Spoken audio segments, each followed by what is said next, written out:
menanyakan perihal peristiwa di Magelang dan merencanakan upaya penindakan terhadap J. Yang berikutnya, rombongan saudara PC lebih dahulu sampai ke rumah dinas nomor 46 sebelum saudara FS tiba di lokasi. Ini yang kami tangkap. Peristiwa ini disitulah adalah ada pembicaraan, di titik ini ada pembicaraan terkait perencanaan pembunuhan. Ini ada videonya ya? Yang ini? Oke, nanti siapin ya. Terus terkait peristiwa tanggal 8 Juli tahun 2002 di rumah dinas nomor 46, terdapat peristiwa penembakan Brigadir J dengan beberapa versi berdasarkan keterangan para pihak yang harus dibuktikan dengan diproses pengadilan. Jadi ini sebenarnya ada beberapa versi, ya, siapa yang nembak duluan atau siapa yang nembak. Nah, ini ada beberapa versi yang nanti biarkan proses pengadilan yang akan mengujinya. Ya, kita menghormati proses penegakan hukum dan kita semuanya harus menunggu apa yang akan diyakini oleh hakim dan diputuskan siapa yang bersalah, siapa yang nembak duluan dan lain sebagainya. Yang berikutnya adalah kondisi TKP sesaat setelah peristiwa kematian. Komnas HAM mendapatkan beberapa foto yang menunjukkan kondisi tempat kejadian perkara sesaat setelah peristiwa penembakan Brigadir J. Dalam foto ditunjukkan diantaranya terkait posisi jenazah, bekas tembakan pada beberapa lokasi dalam rumah. Yang berikutnya terdapat beberapa foto menunjukkan senjata yang digunakan dan peluru. Yang berikutnya terdapat anggota kepolisian yang diduga mengkonsolidasi tempat kejadian perkara beberapa saat setelah peristiwa kejadian.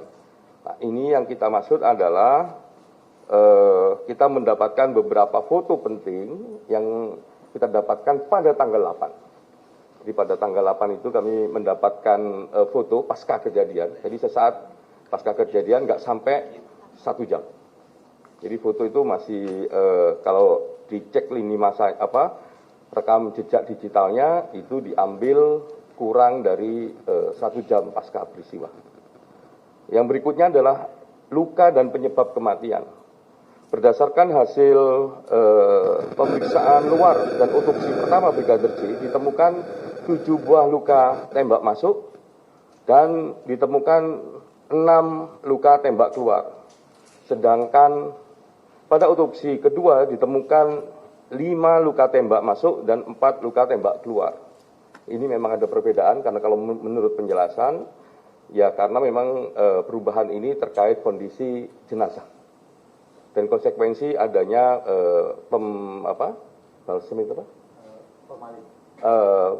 formalin.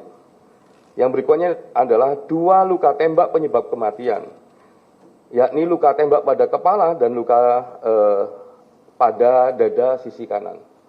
Ya, ini penyebab di antara 7 luka tembak masuk, 6 luka tembak keluar. Kalau berdasarkan otopsi pertama, ini 2 luka tembak penyebab kematian itu ada di kepala dan pada dada sisi kanan. Yang berikutnya tidak terdapat luka sayatan, jeratan dan atau luka lainnya pada tubuh jenazah selain yang diakibatkan oleh tembakan. Jadi luka-luka itu tidak ada luka sayatan kecuali luka tembakan.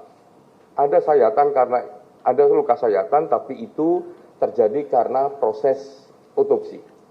Ya, baik untuk masuk formalin maupun untuk mengambil peluru yang masih bersarang dalam tubuh almarhum Brigadir Joshua. Yang 9, ya, terdapat serangan digital.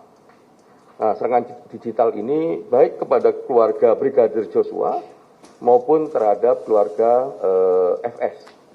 Ya, kalau terhadap Brigadir Joshua, serangan digital beberapa hari setelah kematian Brigadir J, jadi waktu di Jambi kami juga mendapatkan itu, bentuk serangannya yang dialami berupa upaya hacking akun media sosial seperti WhatsApp, Facebook, email, dan Yahoo keluarga Brigadir Joshua. Ini di awal-awal sempat muncul dan kami mendapatkan informasi soal ini. Terus serangan digital juga dialami oleh keluarga FS beserta ADC yang sebagian besar adalah doxing dan persekusi online.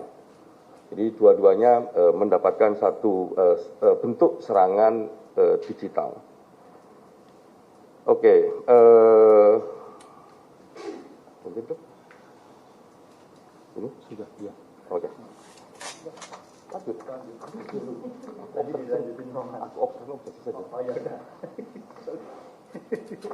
Gantian, ini karena untuk sama-sama menghemat stamina ini, kurang istirahat. Ya, saya lanjutkan setelah kemudian analisa atau temuan faktual, kita masuk kepada konstruksi peristiwa dan analisa faktualnya. Yang pertama, konstruksi peristiwa. Berdasarkan temuan faktual dalam peristiwa kematian Brigadir J, disampaikan bahwa terjadi peristiwa pembunuhan terhadap Brigadir J yang merupakan tindakan extrajudicial killing yang memiliki latar belakang adanya dugaan kekerasan seksual. Extrajudicial killing terhadap Brigadir J terjadi dengan perencanaan di lokasi rumah Saguling 3. Peristiwa pembunuhan yang terjadi tidak dapat dijelaskan secara detail karena terdapat banyak hambatan, yaitu adanya berbagai tindakan obstruction of justice yang dilakukan oleh berbagai pihak. Jadi kalau kita melihat rekonstruksi kemarin begitu, ini kan juga membutuhkan waktu karena harus benar-benar detail dan teliti. Apalagi kemudian kepolisian selalu bilang harus scientific crime investigation. Nah, pada titik itu karena sudah TKP-nya dirusak dan segala macam, juga ini yang kemudian menghambat kenapa kemudian penjelasan-penjelasan yang lebih detail ini dan pasti ini masih ada banyak pertanyaan. Dan ini yang seperti tadi Pak Anam sampaikan harus ditunggu di pengadilan. Gitu. Analisa faktualnya, pembunuhan di luar proses hukum atau extrajudicial killing. Pembunuhan Brigadir J merupakan extrajudicial killing atau pembunuhan terhadap seseorang tanpa proses peradilan atau di luar proses hukum dan merupakan pelanggaran terhadap hak yang paling mendasar, yaitu hak untuk hidup. Tidak terdapat penyiksaan. Seperti tadi dasarnya, tidak terdapat tindakan penyiksaan maupun penganiayaan terhadap tubuh Brigadir J yang dibunuh pada 8 Juli 2022 di rumah dinas ex Kadif Propam Polri, Jalan Duren 3 nomor 46, baik berdasarkan hasil otopsi pertama maupun otopsi kedua. Saya kira kita juga harus mengapresiasi kerja-kerja dari dokter forensik, baik di otopsi pertama maupun otopsi kedua, gitu ya. Karena kan ada banyak isu bahwa ditunggangi dan yang lain sebagainya tidak independen begitu sehingga otopsinya diragukan. Nah, itu saya kira keterangan atau hasil otopsi kedua kemudian menguatkan dalam tanda kutip hasil dari otopsi pertama. Saya kira itu, terus kemudian nanti detail terkait dengan obstruction of justice-nya kembali ke Pak Anam. Kan biar ini ya, pemeran pengganti. Ya, ini yang sebenarnya juga menjadi satu poin paling penting dalam upaya Komnas HAM melakukan pemantauan dan penyelidikan ini terkait obstruction of justice. Obstruction of justice ada dua klaster besar. Klaster pertama adalah membuat skenario. Klaster kedua adalah menghilangkan atau merusak barang bukti. Ya, klaster pertama terkait membuat skenario itu ada 4 item penting. Item pertama adalah mengkonsolidasi saksi. Nah, dalam konteks mengkonsolidasi saksi ini, ada satu, menyeragamkan kesaksian para saksi, baik mengenai latar belakang peristiwa, tempat kejadian perkara, dan alibi FS di TKP. Itu yang pertama. Yang kedua, menginstruksikan saksi ADC untuk mempelajari soal penggunaan kekuatan dalam tindakan kepolisian dan penggunaan senjata. Yang ketiga, menghapuskan atau menghilangkan sesuatu yang merugikan. Jadi ini kesaksian-kesaksian ya khususnya di awal itu semua keterangan yang diberikan itu memiliki karakter dan bentuk keseragaman. Nah, ini karena ada mengkonsolidasi saksi. Poin nomor 2, mengkonsolidasi tempat kejadian perkara. Ya, ini yang pertama, mengubah lokasi TKP. Mengubah lokasi TKP terjadinya dugaan kekerasan seksual. Jadi salah satunya harusnya cerita ini ada di Magelang tapi ditaruh di Duren 3 rumah dinas nomor 46. Jadi ini bagian dari mengkonsolidasi TKP. Yang nomor 2, adanya tindakan perusakan, pengambilan dan atau penghilangan CCTV dan atau decoder di TKP dan di sekitar TKP. Jadi ini untuk mengkonsolidasi TKP, ya makanya CCTV yang berada di misalnya yang paling aktual di depan rumah itu yang di security baru ditemukan karena memang itu sengaja untuk mengkonsolidasi TKP. Terus adanya tindakan dalam penanganan TKP yang tidak sesuai prosedur. Jadi kita memiliki sejumlah bukti, salah satunya berupa foto yang memang dalam penanganan TKP itu tidak sesuai prosedur. Orang yang tidak punya kewenangan masuk dalam TKP. Yang berikutnya adalah adanya pembiaran terhadap pihak-pihak yang tidak memiliki otoritas untuk memasuki TKP. Jadi sebenarnya TKP juga tidak boleh dimasukin oleh orang-orang yang tidak memiliki otoritas, tapi malah itu dibiarkan gitu. Yang berikutnya adalah adanya upaya mensterilisasi wilayah rumah dinas Kadif Propam Polri dari kehadiran media. Ini di awal-awal juga kami indikasikan itu sebagai salah satu bentuk untuk mengkonsolidasi tempat kejadian perkara. Yang berikutnya adalah membuat narasi. Ya, membuat narasi ini bahwa peristiwa terjadi di Duren 3 dan dilatar belakangi dengan tindakan Brigadir J yang diduga melakukan pelecehan seksual sambil menodongkan senjata api terhadap saudari PC serta menembak Baradae. Nah ini narasi yang awal-awal memang dimunculkan. Terus berikutnya dibuatnya 2 laporan ke Polres Metro Jakarta Selatan tentang dugaan percobaan pembunuhan terhadap Baradae dan dugaan tindak pidana pelecehan seksual terhadap saudari PC. Ini yang basisnya di Duren 3. Terus dibuat video guna menyesuaikan dengan skenario.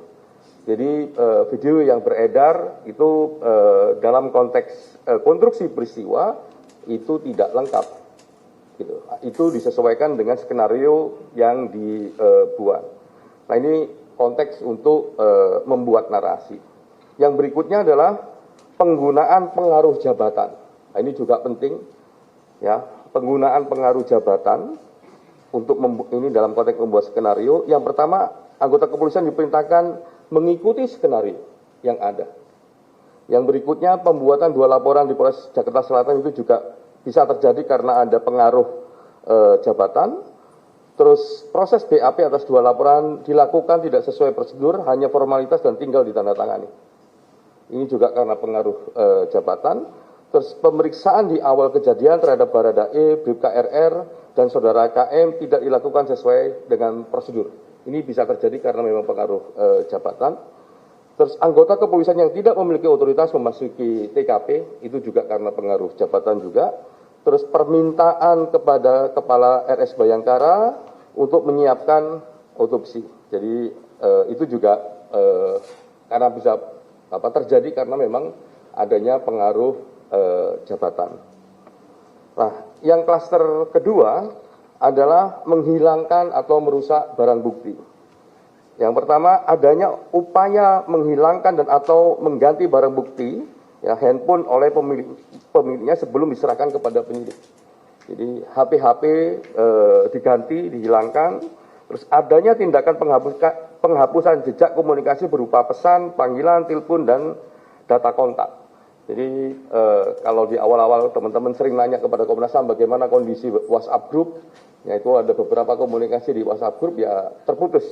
Baru muncul kembali misalnya salah satunya sejak tanggal 10 malam. Atau 11 dini hari, itu baru muncul. Nah, 10 ke bawah itu tidak terekam jejak digitalnya karena memang dihapus.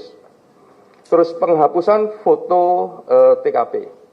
Jadi beberapa foto yang kami temukan, yang khususnya yang di tanggal 8 itu kami temukan di recycle bin, di tempat sampah di mekanisme tersebut. Jadi bukan diambil dari barang yang nggak dihapus, tapi itu kita ambil dari barang yang dihapus. Sehingga kita tahu bagaimana posisi dan bagaimana yang terjadi di saat setelah peristiwa di tanggal yang sama dan kurang dari 1 jam. Terus adanya tindakan perusakan, pengambilan dan atau penghilangan CCTV dan atau decoder di TKP dan sekitarnya. Jadi decoder, CCTV dan sebagainya itu juga dihilangkan. Terus adanya pemotongan atau penghilangan video CCTV yang menggambarkan rangkaian peristiwa secara utuh sebelum, saat dan setelah kejadian. Jadi kalau ini mau terbuka, mau membuat terangnya peristiwa dan sebagainya, harusnya semua video yang ada dikonstruksikan sesuai dengan konstruksi peristiwanya. Tapi ini dipilih tidak sesuai dengan apa yang semestinya terjadi. Yang berikutnya adalah adanya perintah untuk membersihkan TKP. Ini juga ada, misalnya darah dibersihkan, ini dibersihkan dan dikonsolidasikan semua apa yang ada dalam situ. Lah, coba Arif.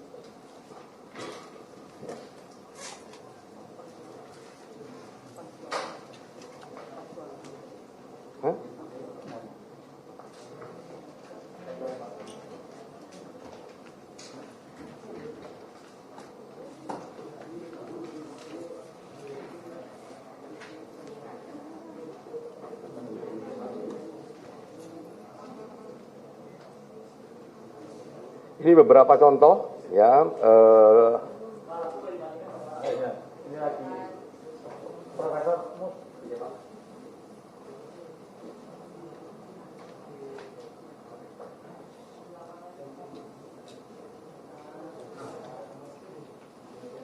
Oke.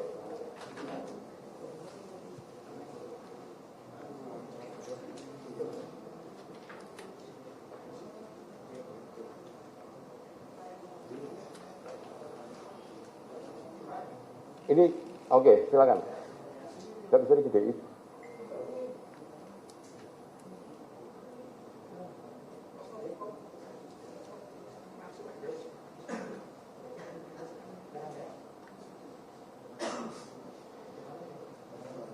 Ya, kita mulai.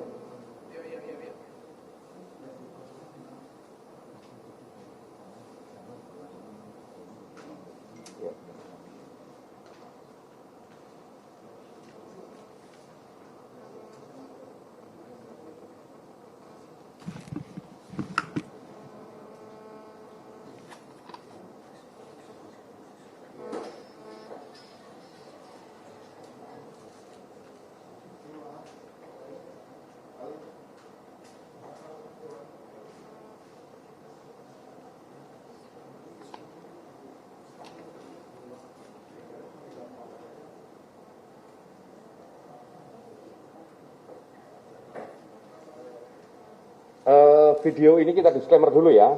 Video ini memang sengaja kami potong hanya untuk menampilkan bagian-bagian mana yang penting yang sebenarnya bisa masuk dalam video yang sudah disebarkan di publik.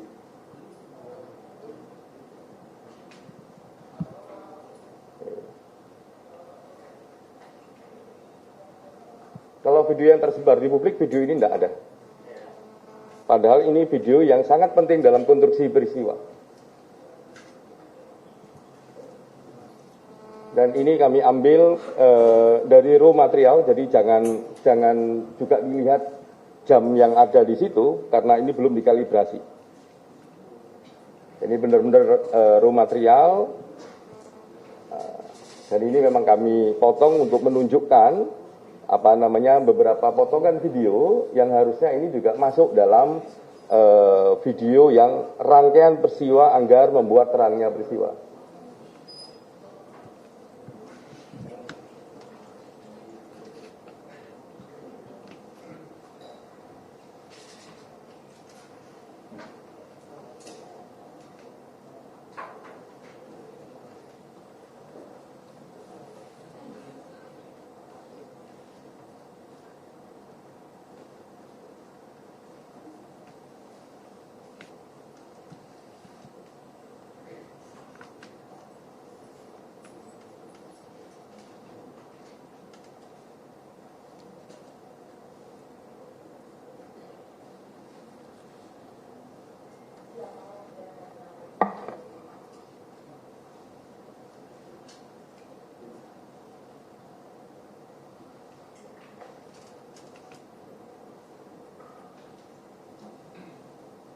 Nah, video ini kalau mau membuat terangnya peristiwa, memang sejak awal harusnya memang ada dalam konstruksi video yang dibuat untuk menjelaskan apa yang sebenarnya terjadi. Nah, video ini khususnya yang dua orang yang naik dan turun, ya, dua orang yang naik dan turun itu menceritakan FS memanggil ADC-nya, dan di titik inilah sebenarnya yang kami tadi sampaikan, FS kepingin tahu apa yang terjadi dalam peristiwa Magelang.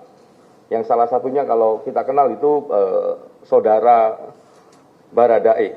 Jadi saudara Baradae disuruh naik ke atas, ditanyain apa yang terjadi di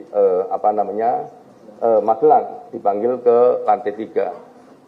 Yang satunya juga begitu, ADC yang satunya dipanggil ke atas, ditanyain apa yang terjadi di Magelang. Kalau yang sudah beredar di publik, di titik itulah ya menanyakan apakah kamu mau menembak.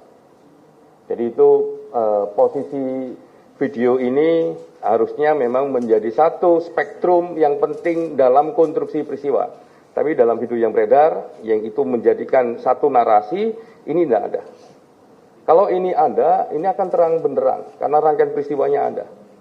Dan ini yang kemarin juga direkonstruksi juga ada, pertemuan di lantai 3, FS dengan siapa, ngapain, ini ada. Nah, ini salah satu bukti video yang kami ambil dari raw material, ya, yang kami lihat, dan ini berkesesuaian dengan apa yang kami lakukan, termasuk ketika kami nanya ke saudara Ferdi Sambo.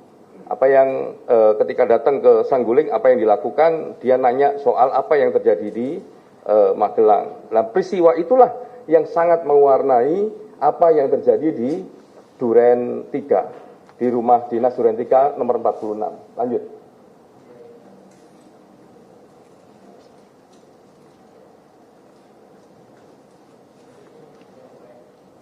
Nah, ini yang kemarin kita yakin sejak awal sebenarnya, ketika kita lihat lini masa, pembicaraan lini masa, ini angka 1631. Yang dimaksud angka 1631 itu ini jejak komunikasi.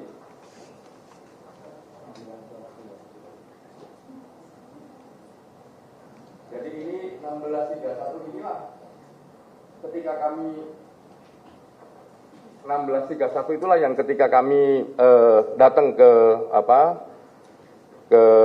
Jambi, kami mendapatkan informasi 1631 itu Joshua masih bisa berkomunikasi dengan suara dengan saudara V. Nah, itu makanya kami cek di lini masa macam-macam, dan ternyata waktu itu Joshua masih hidup. Di tengah informasi sudah meninggal, dan meninggalnya di jalan tol di Magelang atau di suatu tempat. Ya, ini rekam jejak digital, salah satunya yang menunjukkan 1631 itu memang betul ada.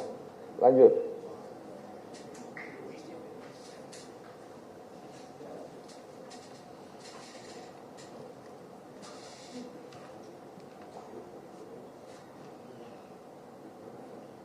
Stop. Ini yang kami dapatkan foto, yang kami bilang tadi foto tanggal 8 Juli tahun 2022, ya, nggak sampai 1 jam setelah peristiwa penembakan. Ini posisinya. Ini mohon maaf kami blur karena itu prinsip, salah satu prinsip yang ada dalam hak asasi manusia. Kita nggak boleh melakukan inhuman degrading treatment. Jadi itu posisinya. Nah, ini salah satu contoh yang tadi Pak BK bilang sekian ratus gambar, tangkapan gambar atau foto. Nah, ini yang salah satu yang kami dapat. Ini terjadi, foto ini diambil tanggal 8 bulan Juli tahun 2022, kurang dari 1 jam pasca peristiwa penembakan. Lanjut. Nah, ini salah satu titik di mana tembakan rekoset itu ada.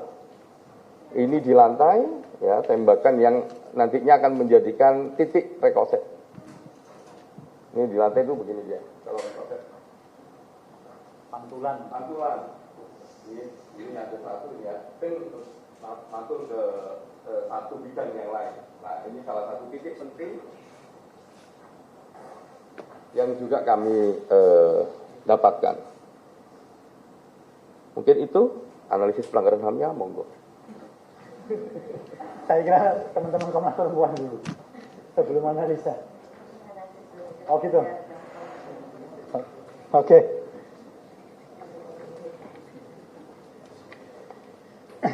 Ya, tadi didasarkan pada proses, kemudian temuan faktual dan analisa faktual, kami kemudian beranjak kepada soal analisa pelanggaran HAM-nya. Ada 4 poin utama dari analisa pelanggaran HAM. Yang pertama, hak untuk hidup. Jadi, terdapat pelanggaran hak untuk hidup yang dijamin dalam pasal 9 Undang-Undang nomor 39 tahun 99. Faktanya memang terdapat pembunuhan Brigadir J yang terjadi pada Jumat 8 Juli 2022 di rumah dinas ex Kadif Propam Polri. Kemudian hak untuk memperoleh keadilan. Terdapat pelanggaran hak untuk memperoleh keadilan yang dijamin dalam pasal 17 Undang-Undang nomor 39 tahun 99. Brigadir J yang diduga melakukan kekerasan seksual terhadap saudari PC telah dieksekusi dalam tanda kutip tanpa melalui proses penyelidikan, penyidikan, penuntutan, persidangan, dan seterusnya, atau yang sering kami sebut sebagai fair trial.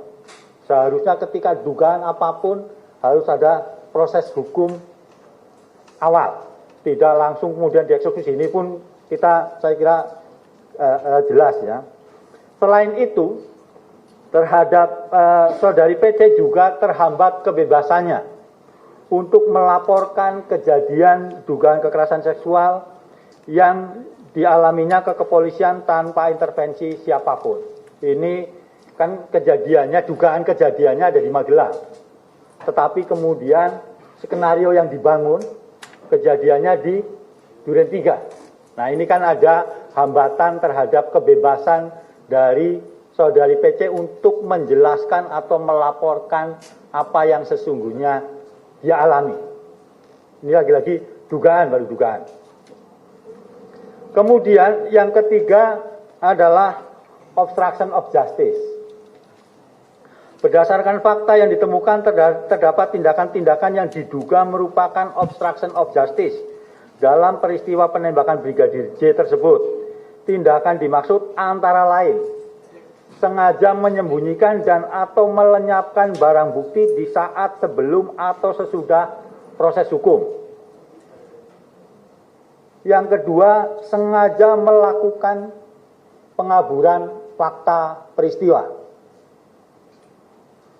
Tindakan obstruction of justice tersebut berimplikasi terhadap pemenuhan akses terhadap keadilan, access to justice, dan kesamaan di hadapan hukum, equality before the law, yang merupakan hak konstitusional sebagaimana dijamin dalam hukum nasional maupun internasional. Yang keempat, ada hak anak. Hak anak untuk mendapatkan perlindungan dari kekerasan fisik maupun mental dijamin dalam pasal 52 dan 58 Undang-Undang nomor 39 tahun 99 tentang hak asasi manusia dan Undang-Undang nomor 35 tahun 2014 tentang perubahan atas Undang-Undang nomor 23 tahun 2002 tentang perlindungan anak.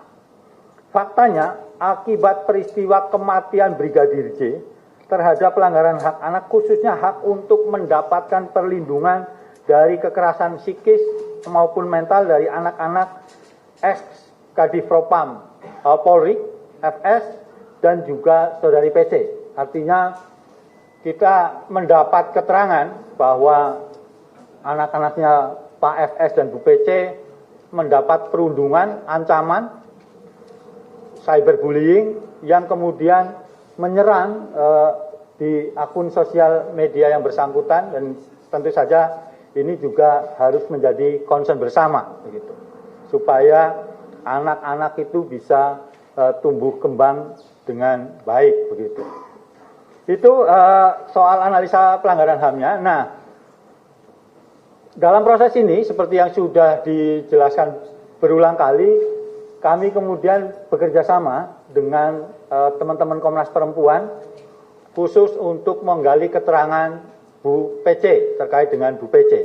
Karena itu saya kira dalam kesempatan yang baik ini saya meminta Ketua Komnas Perempuan, Bu Andi Yentriani, untuk menjelaskan bagaimana proses penyelidikan atau permintaan keterangan yang dilakukan oleh teman-teman Komnas Perempuan. Silakan Bu Andi. Bu Andi atau Bu Sandra atau mau pingsut? Saya ambil ini.